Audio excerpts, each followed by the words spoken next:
प्रधानमंत्री नरेंद्र मोदी ने video conference के माध्यम से रोजगार मेले के तहत लगभग 51,000 चयनित युवाओं को वितरित किए नियुक्ति पत्र। अनुराग ठाकुर ने शिमला में की कार्यक्रम की अध्यक्षता।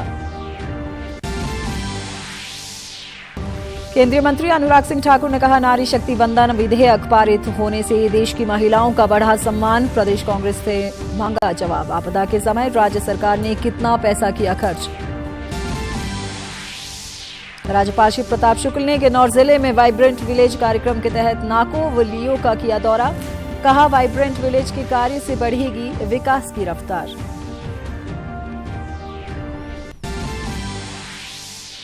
और कालका सितारा देवी तक रेल सेवा बहाल। अक्टूबर में शिमला तक फिर से दौड़ेंगी रेलगाड़ी।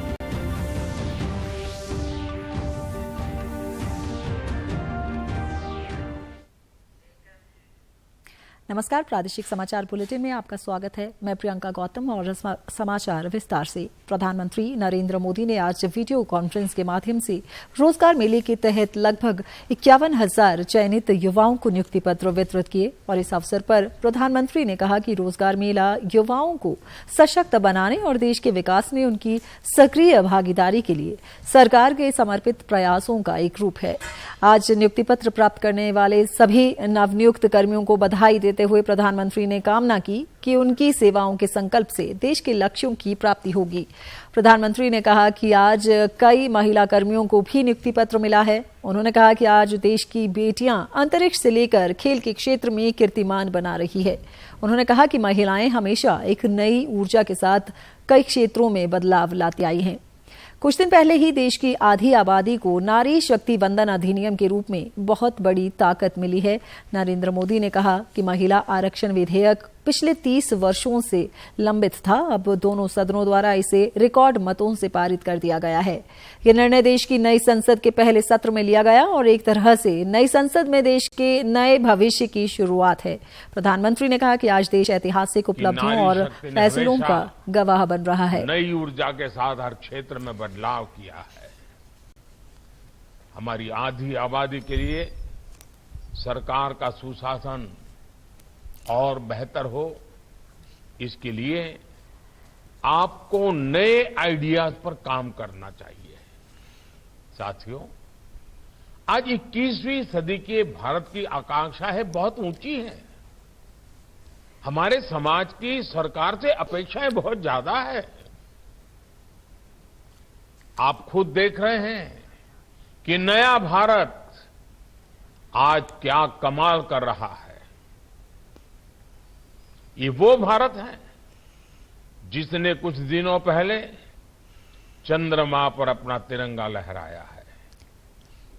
इस नए भारत के सपने बहुत ऊंचे हैं। देश ने 2047 तक विकसित भारत बनने का संकल्प लिया है। अगले कुछ वर्षों में हम तीसरी सबसे बड़ी इकोनॉमी बनने वाले हैं। आज जब देश में इतना कुछ हो रहा है तो उसमें हर सरकारी कर्मचारी की भूमिका बहुत ज्यादा बढ़ने वाली है। आपको हमेशा सिटीजन फर्स्ट की भावना से काम करना है। आप तो एक ऐसी जनरेशन का हिस्सा हैं जो टेक्नोलॉजी के साथ बड़ी हुई है कि आज आप भी सरकारी कर्मचारियों की टीम इंडिया का हिस्सा बनने जा रहे हैं।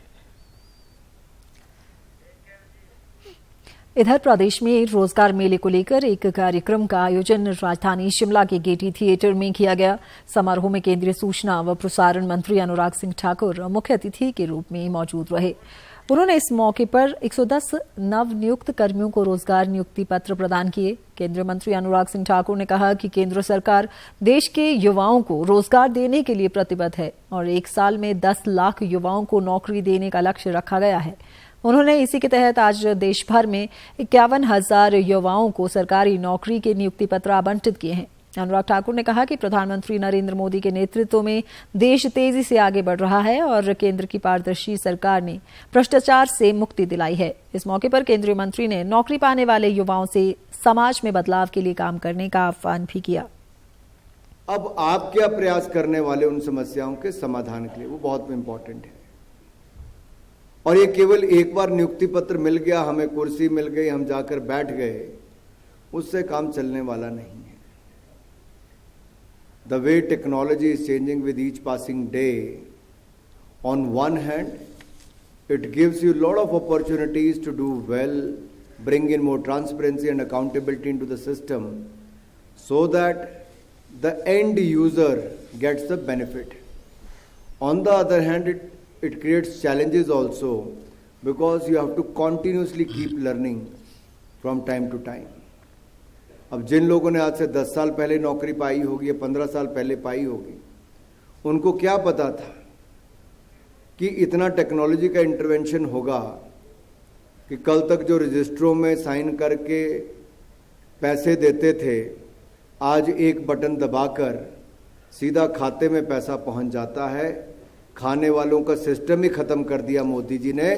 आधार कार्ड भी दे दिया, बैंक खाते भी खुला दिए, और अब आपके मोबाइल या आपके खाते में पैसा लाने का काम भी एक पारदर्शी सरकार ने करके दिखाया है, ईमानदार सरकार ने करके दिखाया है।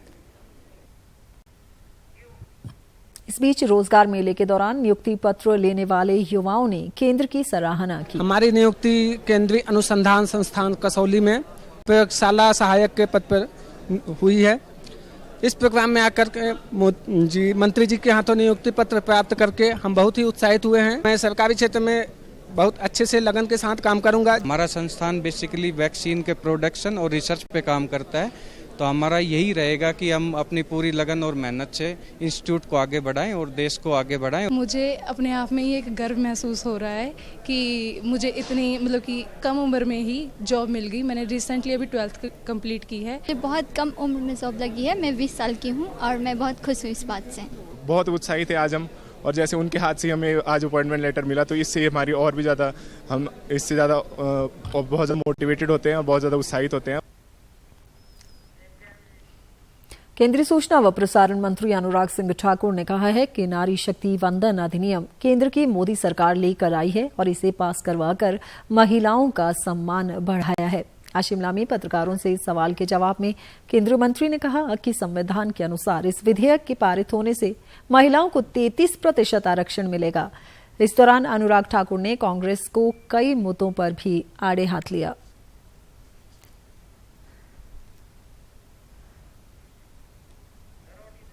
जिन्होंने साहस भी किया, संकल्प भी लिया और सिद्धि तक लेकर आए। नारी शक्ति वंदन बिल ये पास भी करवाया, जो 27 वर्षों से कोई नहीं करवा पाया था। दिखावे के लिए कांग्रेस भी लाई थी लेकिन पास नहीं करवाया। मोदी जी लाए भी और नारी शक्ति वंदन बिल पास करवाया भी।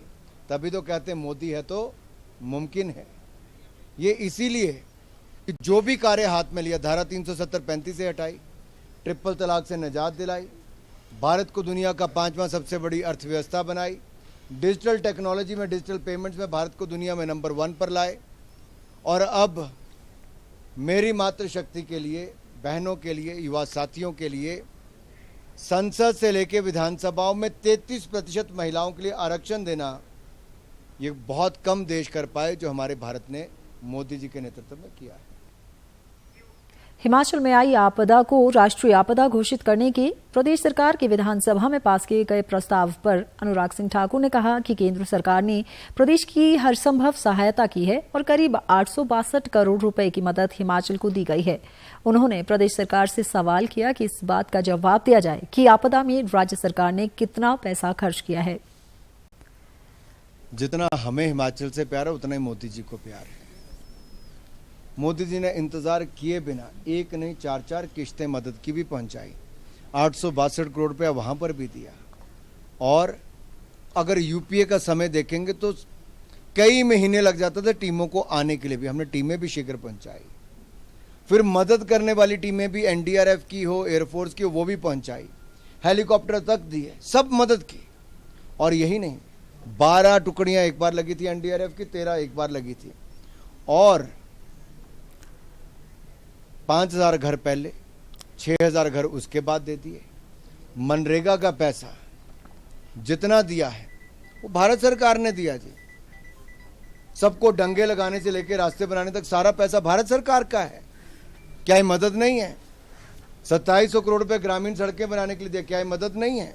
मैं एक बात पूछना चाहता हूं, जो अनुपात हिमाचल की सरकार को अपना भी लगाना चाहिए था, हिमाचल सरकार ने कितना लगाया? क्या हिमाचल सरकार ने बताया? हिमाचल सरकार ने जब से आपदा हुई उसके बाद अपना पैसा कितना लगाया है? जवाब। केंद्रीय मंत्री अनुराग सिंह ठाकुर ने कहा कि भारत ने G20 को सफल बनाया है और अफ्रीकन यूनियन को G20 में शामिल करना बेहद बड़ा संदेश है। मुख्यमंत्री के प्रधान मीडिया सलाहकार नरेश चौहान ने कहा कि प्रदेश में मानसून की वर्षा के दौरान आपदा से लगभग 12,000 करोड़ रुपए का नुकसान हुआ है और इस आपदा में केंद्र सरकार से प्रदेश को अतिरिक्त मदद नहीं मिली है। आज शिमला में एक पत्रकार वार्ता के दौरान उन्होंने कहा कि प्रदेश सरकार ने इस नुकसान को लेकर विधानसभा में प्रस्ताव पारित कर हिमाचल को राष्ट्रीय आपदा प्रभावित राज्य घोषित कर केंद्र सरकार से 12,000 करोड़ रुपए की विशेष आर्थिक मदद की मांग की है, जो कि हिमाचल के लोगों के हित में है। उन्होंने कहा कि विपक्षी दल भाजपा ने इसको लेकर सरकार का साथ नहीं दिया। नरेश चौहान ने कहा कि भाजपा तथ्यों के साथ बताए कि कितनी मदद केंद्र से हिमाचल को मिली है। क्या आपदा के समय में हमको सहायता नहीं मिलनी चाहिए? हिमाचल प्रदेश एक छोटा राज्य है, स्पेशल कैटेगरी स्टेट है, हमें हर चीज में 90-10 के तहत सहयोग मिलता है भारत सरकार से। अगर आज हमारा नुकसान हुआ था तो हमें उम्मीद है कि देश के माननीय प्रधानमंत्री जी से भी उम्मीद थी कि वो दिल खोल के जो है हिमाचल प्रदेश के लोगों की मदद करेंगे। तो हमारा सवाल यही था कि अगर वो बात करते हैं कि कितनी मदद मिली है, तो भाजपा के नेताओं को ये बताना चाहिए कि किस प्रकार की मदद और कब, आंकड़ों के साथ प्रदेश की जनता को बतानी चाहिए। भाजपा के सेवा पखवाड़ा के तहत शिमला भाजपा मंडल द्वारा आज अन्नाडेल वार्ड के ग्लेन में स्वच्छता अभियान चलाया गया। इस अभियान में पार्टी के प्रदेश प्रभारी अविनाश राय खन्ना ने मुख्य रूप से भाग लिया। उन्होंने कहा कि हर वर्ष भाजपा प्रधानमंत्री नरेंद्र मोदी के जन्मदिन को सेवा पखवाड़ा के रूप में मनाती है, जिसके तहत सभी पार्टी कार्यकर्ता अनेकों समाज सेवा के कार्य करते हैं। उन्होंने कहा कि इसी कड़ी में राज्य के अनेक स्थानों पर भाजपा युवा मोर्चा द्वारा रक्तदान शिविरों का आयोजन भी किया गया और अब पूरे प्रदेश में स्वच्छता अभियान चलाए जा रहे हैं। अविनाश राय खन्ना ने कहा कि G20 व चंद्रयान 3 की सफलता भारत के लिए गर्व की बात है। उन्होंने कहा कि आत्मविश्वास से भरा भारत आज वर्ष 2047 तक विकसित होने के लिए लक्ष्य के लिए मेहनत कर रहा है। 2 अक्टूबर को 2 महापुरुषों का जन्मदिन है, महात्मा गांधी जी का, लाल बहादुर शास्त्री जी का। ये 15 दिन होते, उस 15 दिनों में अलग अलग सेवा के कार्य हो रहे हैं। उसमें से एक स्वच्छता का भी कार्यक्रम है, तो ब्लड डोनेशन कैंप भी हुई। आज शिमला में हम लोगों ने अपने सभी कार्यकर्ताओं से मिलकर इस पार्क को साफ किया है और यहाँ का जितना भी कूड़ा करकट था उसको उठाकर बोरियों बंद कर कारपोरेशन के कर्मचारियों को सौंप दिया है, ताकि स्वच्छता बनी रहे। राज्यपाल शिव प्रताप शुक्ल ने कहा कि वाइब्रेंट विलेज कार्यक्रम के तहत किन्नौर जिला में विकास की रफ्तार बढ़ेगी। वे इस कार्यक्रम के तहत जिले के नाको व लियो गांव का दौरा करने के बाद बोल रहे थे। राज्यपाल शिव प्रताप शुक्ल ने कहा कि किन्नौर जिला के 55 गांव वाइब्रेंट विलेज कार्यक्रम में शामिल किए गए हैं और इन गांव में विकास को गति देने के लिए विभिन्न योजनाएं कार्यान्वित की जाएगी। उन्होंने कहा कि स्थानीय लोगों की सड़क संबंधी मांगों को हल करने के लिए हर संभव प्रयास किए जाएंगे और नौतोड़ व FR मामलों को उचित स्तर पर बातचीत कर हल करने का प्रयास किया जाएगा, ताकि यहां के लोगों को सुविधा मिल सके। उन्होंने नाको गांव में लोगों से बातचीत कर उनकी समस्याएं भी सुनी। इससे पूर्व राज्यपाल ने राष्ट्रीय ग्रामीण आजीविका मिशन के तहत फुलसुम खंडी व निरूप स्वयं सहायता समूह द्वारा तैयार किए गए उत्पादों की प्रदर्शनी का अवलोकन भी किया। इस दौरान जिला परिषद किन्नौर की सदस्य शांता कुमार नेगी ने राज्यपाल से मिलकर मांग की कि जनजातीय क्षेत्र में सरफेसी एक्ट लागू न किया जाए। इस बीच राज्यपाल श्री प्रताप शुक्ल ने अपने 3 दिवसीय प्रवास के दौरान आज 13,000 फीट से अधिक की ऊंचाई पर शिवकिला स्थित सेना की चौकी और भारत तिब्बत सीमा बल की चौकी का दौरा किया। इस दौरान सेना के अधिकारियों ने राज्यपाल को सीमा से संबंधित व्यवस्था से अवगत करवाया। राज्यपाल ने कहा कि कठिन परिस्थितियों में उत्साह से तैनात ये जवान सुरक्षा में समर्पित रहते हैं। उन्होंने कहा कि इन वीर सैनिकों के कारण ही हम सभी सुरक्षित हैं। ऊना में आज हिंदी पखवाड़े के तहत राजभाषा सम्मान समारोह का आयोजन किया गया। इस मौके पर उपायुक्त राघव शर्मा ने विशेष रूप से शिरकत की। राघव शर्मा ने कहा कि हिंदी का सरकारी कार्यालय में अधिक से अधिक प्रयोग किया जाना चाहिए। उन्होंने कहा कि इससे एक ओर जहां राष्ट्रीय भाषा को बढ़ावा मिलता है, वहीं दूसरी ओर कार्यालय में अपने कार्यालय को लेकर आने वाले आम नागरिकों को भी मामले सुलझाने में काफी सुविधा मिलती है। उन्होंने कहा कि अधिकारियों व कर्मचारियों को दिया गया सम्मान अन्य लोगों को भी हिंदी के अधिक से अधिक प्रयोग के लिए प्रोत्साहित करेगा। ये सरकार की नीति है कि ज़्यादा से ज़्यादा हमारी जो राजभाषा हिंदी है उसको सरकारी कार्यालयों में जो सरकारी कामकाज है उसमें प्रयोग किया जाए। इसका एक लाभ जो है वो नागरिकों को भी होता है, क्योंकि जो विशेषकर ग्रामीण इलाके में लोग रह रहे हैं उनको अगर पत्राचार हिंदी में होता है तो उनके लिए समझना जो है बहुत ही आसान हो जाता है उसको। तो अंग्रेज़ी की जगह हिंदी का ज़्यादा से ज़्यादा प्रयोग हो, ये सरकार की आधिकारिक नीति है। और इसमें राजभाषा का जो पखवाड़ा है वो सितंबर माह में मनाया जाता है और हर ज़िले के लेवल पे और राज्य के लेवल पे भी जो कर्मचारी, अधिकारी और विभाग राजभाषा का अधिकाधिक प्रयोग कर रहे हैं उनको सम्मानित किया जाता है, उनको प्रेरणा देने के लिए और बाकियों को मोटिवेट करने के लिए। तो इसी क्रम में आज जिला ऊना के जो भाषा कार्यालय है वहाँ से कुछ विभागों के अधिकारी कर्मचारियों को जो सम्मानित किया गया है। इस मौके पर उपायुक्त ने राजकीय कार्यालयों में हिंदी का प्रयोग करने वाले अधिकारियों और कर्मचारियों को स्मृति चिन्ह व प्रमाण पत्र देकर सम्मानित किया। विश्व धरोहर कालका शिमला रेल लाइन पर कालका से तारादेवी तक आज से रेल सेवाएं बहाल हो गई हैं। कालका से तारादेवी के लिए आज सुबह रेलगाड़ी रवाना हुई और इससे पूर्व रेल सेवा सोलन तक ही थी। अब लोग इस रेलगाड़ी से शिमला के तारादेवी तक सफर कर सकेंगे। सोलन के स्टेशन मास्टर दिनेश चंद शर्मा ने दूरदर्शन से बातचीत करते हुए कहा कि अक्टूबर महीने में शिमला तक रेल सेवा बहाल की जाने की संभावना है। उन्होंने ये भी कहा कि कालका से तारादेवी तक रेल सफर पूरी तरह से सुरक्षित है।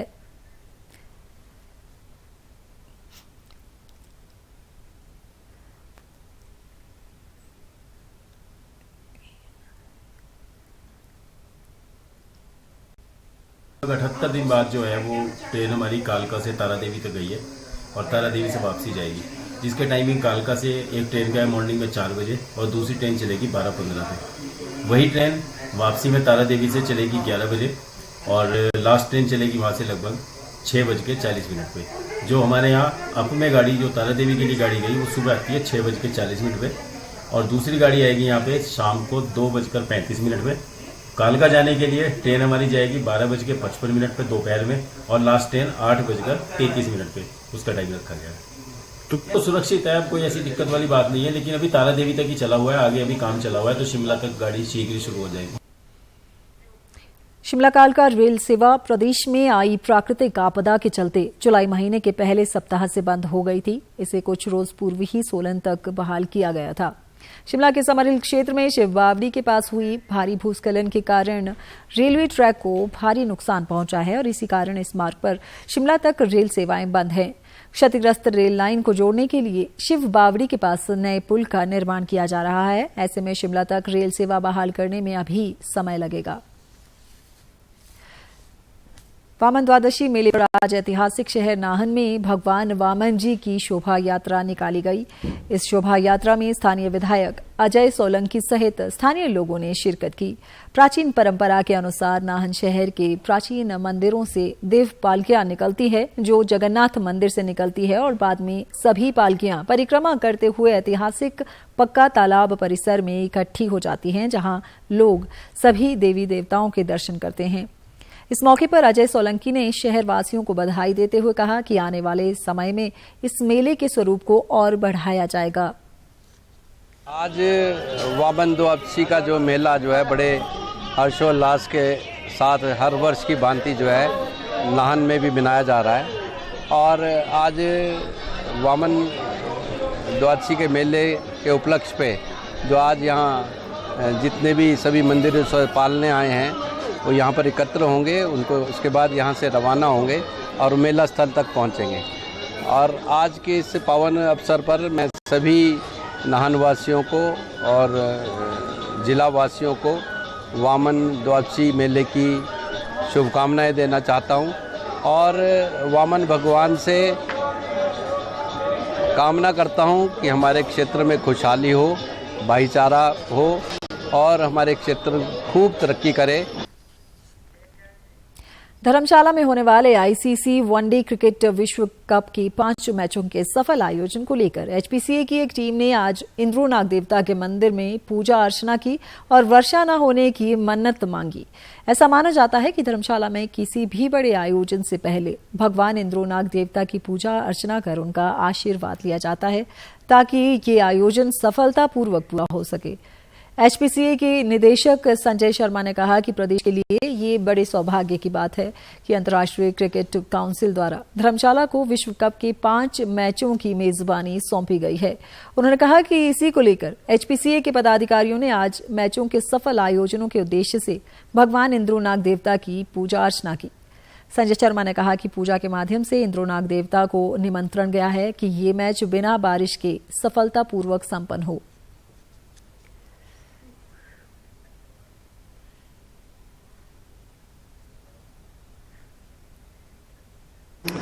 हिमाचल प्रदेश के लिए बड़े सौभाग्य की बात है कि अंतर्राष्ट्रीय क्रिकेट काउंसिल ने जो है हिमाचल प्रदेश क्रिकेट एसोसिएशन के जिम्मे वर्ल्ड कप के होने वाले मैचेस के 5 मैचेस जो हैं वो हिमाचल को सौंपे हैं।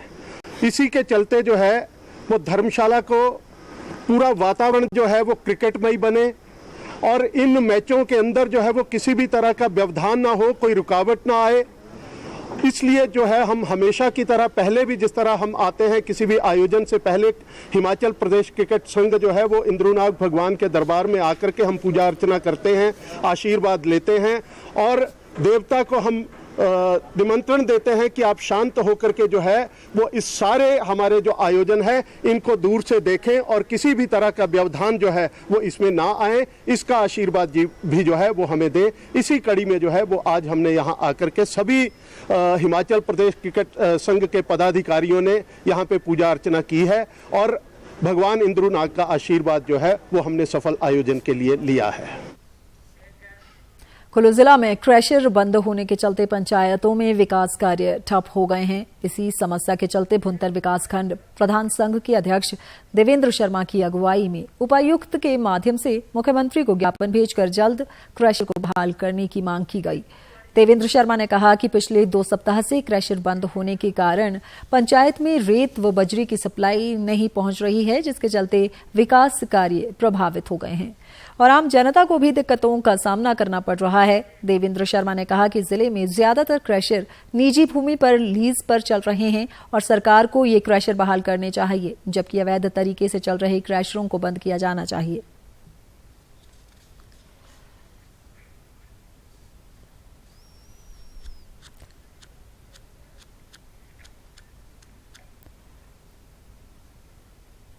सबसे बड़ी समस्या तो ये आई कि जो क्रशर हमारे बंद किए जा चुके हैं, उससे जो हमें मतलब रेत और बजरी प्राप्त होती थी, उसके बगैर हमारे सारे विकास कार्य जो है वो सारे ठप पड़े हैं।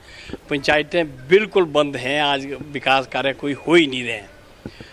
इसके साथ साथ फिर दूसरी सोचनीय विषय एक और भी था कि जो बाढ़ पीड़ित हमारे परिवार थे, वो परिवार जो जिनके मकान ढह चुके हैं और जिनके प्लंथ लेवल जो है वो ढह चुके हैं या कि कोई बाढ़ से मतलब बचाने के लिए हमको जो है वो और कोई दीवार देने की ज़रूरत है, ये सब कई इशू जो है वो लाडा के जिलाधीश महोदय के माध्यम से सरकार को जो है अवगत किया जाए कि भाई क्रशर कुल्लू में क्यों बंद हैं, जबकि कुल्लू की मतलब है बात ये है कि भाई जो भी हमारे क्रशर हैं वो तो निजी भूमि में रिलीज पर हैं। कोई 50 साल की लीज है, कोई 20 साल की लीज है, कोई 30 साल की लीज है। ऐसा कोई क्रशर है ही नहीं कि जो मतलब हमारा जो है वो दरिया के साथ और दरिया से खनन होकर के जो उसका क्रश किया जाता हो, ऐसा कोई भी नहीं है, हमारा क्रशर है ही नहीं। अब एक नजर देश विदेश से जुड़ी अहम खबरों पर। हिंदी फिल्मों की प्रख्यात अभिनेत्री वहीदा रहमान को दादा Sahib Phalke life time achievement award की घोषणा। 5 दशक तक हिंदी सिनेमा में अनेक उत्कृष्ट योगदान के लिए किया गया सम्मानित। देश भर में रोजगार मेलों का आयोजन। प्रधानमंत्री नरेंद्र मोदी ने वीडियो कॉन्फ्रेंसिंग के जरिए 51,056 नियुक्ति पत्र किए वितरित। कहा, हर सरकारी कर्मचारी की ओर बढ़ने वाली है भूमिका। 2047 तक भारत के विकसित राष्ट्र बनाने के लिए सरकार प्रतिबद्ध। रोजगार मेले में प्रधानमंत्री नरेंद्र मोदी ने बड़ी संख्या में बेटियों को सौंपे नियुक्ति पत्र। कहा, आज स्पेस से लेकर स्पोर्ट्स तक बेटियां बना रही है नए कीर्तिमान। दिल्ली के प्रगति मैदान स्थित भारत मंडपम में आज G20 यूनिवर्सिटी कनेक्ट फिनाले कार्यक्रम को संबोधित करेंगे प्रधानमंत्री। हजारों छात्र, संकाय सदस्य व कुलपति होंगे शामिल। रक्षा मंत्री राजनाथ सिंह ने इंडो पैसिफिक आर्मी कॉन्फ्रेंस को किया संबोधित। प्रधानमंत्री नरेंद्र मोदी के 5S सम्मान, संवाद, सहयोग, शांति और समृद्धि के मंत्र को बताया इंडो पैसिफिक क्षेत्र के सफलता की कुंजी। कावेरी नदी का पानी तमिलनाडु को देने के खिलाफ आज बेंगलुरु बंद। शांति व्यवस्था के मद्देनजर शहर में धारा 144 लागू। बेंगलुरु के फ्रीडम पार्क में किसान संगठनों का प्रदर्शन। पश्चिम बंगाल में डेंगू का कहर, 35 लोगों की गई जान। 40,000 से ज्यादा लोग डेंगू की चपेट में। राज्य की राजधानी कोलकाता सहित दक्षिणी हिस्सा अधिक प्रभावित। यूरोप दौरे पर विदेश मंत्री एस जयशंकर ने यूएई के अपने समकक्ष से की मुलाकात। अहम मसलों पर हुई चर्चा। आज शाम संयुक्त राष्ट्र महासभा को संबोधित करेंगे विदेश मंत्री। भारत के खिलाफ कनाडा के प्रधानमंत्री के आरोप पर भड़के श्रीलंका के विदेशी मंत्री। कहा, आतंकियों के लिए सुरक्षित ठिकाना बन गया है कनाडा। श्रीलंका भयानक नरसंहार वाले ट्रूडो के बयान को भी बताया झूठा। चीन के हांगजू में चल रहे 19वें एशियाई खेलों में भारत की नेहा ठाकुर ने नौकायन प्रतिस्पर्धा में सिल्वर मेडल किया अपने नाम। इस पदक के साथ भारत के कुल पदकों की संख्या हुई 12। और अब प्रदेश से जुड़ी अहम खबरें। केंद्रीय मंत्री अनुराग सिंह ठाकुर ने नव में रोजगार मेले के अवसर पर शिमला में 110 नवनियुक्त अभ्यर्थियों को सौंपे नियुक्ति पत्र। मुख्यमंत्री सुखविंदर सिंह सुक्खू ने अमृतसर में बाघा बॉर्डर का किया दौरा। जलियांवाला बाग व पार्टीशन म्यूजियम का किया अवलोकन। कहा, विनाशकारी स्मृतियों से उबरने के लिए राष्ट्रीय एकता व भाईचारे की भावना को मजबूत करना है आवश्यक। मुख्यमंत्री ने अमृतसर के प्रसिद्ध स्वर्ण मंदिर में नवाया शीश।